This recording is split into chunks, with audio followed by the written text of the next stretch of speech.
चुनाव में अधिकांश एग्जिट पोल को ध्वस्त करते हुए सत्तारूढ़ एनडीए स्पष्ट बहुमत के साथ सत्ता में वापसी करती दिख रही है, लेकिन इसमें एक ट्विस्ट भी सामने आया है। इस बार के चुनाव में बीजेपी सबसे बड़े दल के रूप में उभरते हुए दिख रही है। अब तक के रुझानों के मुताबिक बीजेपी जेडीयू के नेतृत्व वाली एनडीए 130 वोटों के साथ बहुमत की जुदाई आंकड़े 123 वोटों को पार करती दिखाई दे रही है।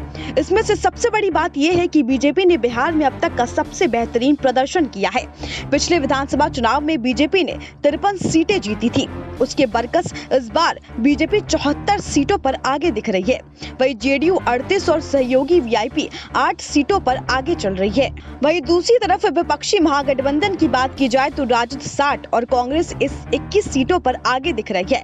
यानी कि इन रुझानों से साफ हो जाता है कि इस बार बीजेपी चुनाव रेस में अकेले सबसे बड़ी पार्टी और सबसे बड़े दल के रूप में उभर रही है। यही से लाख टके का सवाल शुरू होता है कि क्या अब बीजेपी सत्ता पक्ष में सबसे बड़े दल के रूप में उभरी है, तो क्या अभी भी नीतीश कुमार ही मुख्यमंत्री बनेंगे? वहीं बिहार विधानसभा चुनाव की मतगणना के रुझानों में एनडीए ने पूर्ण बहुमत पा ली है। माना जा रहा है कि अब बिहार में फिर से एनडीए की ही सरकार बनेगी। इस वक्त के रुझानों के मुताबिक एनडीए को स्पष्ट बहुमत के साथ 132 सीटों पर और महागठबंधन को 98 सीटों पर आगे है। इस वक्त 238 सीटों पर रुझान आ चुके हैं और अगर एनडीए की बात की जाए तो बीजेपी अकेले 73 सीटों पर आगे दिख रही है। अब ऐसे में सवाल उठता है कि बीजेपी सत्ता पक्ष में सबसे बड़े दल के रूप में उभरी तो क्या अभी भी नीतीश कुमार ही मुख्यमंत्री बनेंगे? इसलिए क्योंकि सियासी समीकरणों के लिहाज से अब बिहार में बीजेपी बड़े भाई की भूमिका में आ गई है।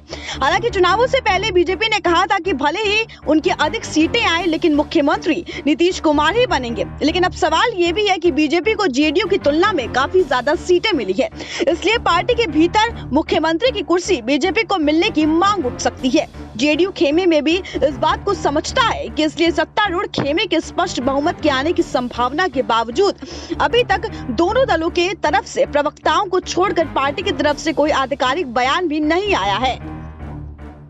अगर बीजेपी के विधायक मुख्यमंत्री पद के लिए मांग उठाते हैं तो पार्टी आलाकमान के लिए उनकी मांग को नजरअंदाज करना आसान नहीं होगा। इसके साथ ही अब सबकी निगाहें नीतीश कुमार के रुख पर टिक गई है, क्योंकि उनके लिए भी बीजेपी की तुलना में काफी सीटें पिछड़ने के बाद मुख्यमंत्री बनने की राह इतनी आसान नहीं होगी।